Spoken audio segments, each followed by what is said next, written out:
जमात अहले सुन्नत पाकिस्तान के ज़रिए एहतमाम इतवार 2 बजे से 4 बजे तक खालिक दीना हॉल में अजीम शान पाकिस्तान जिंदाबाद कॉन्फ्रेंस का इनेकाद किया गया है।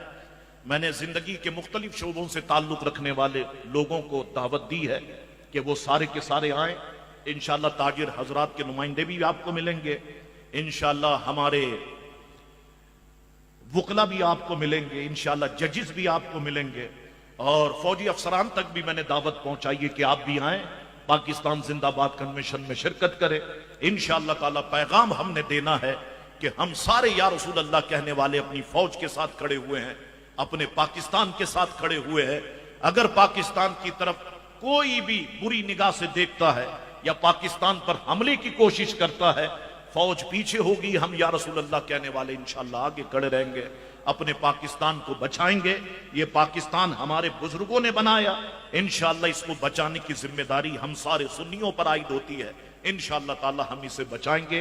अल्लाह ताला मेरे पाकिस्तान को सलामत रखे, अल्लाह ताला दाता साहब की मज़ार मुक़द्दसा को सलामत रखे।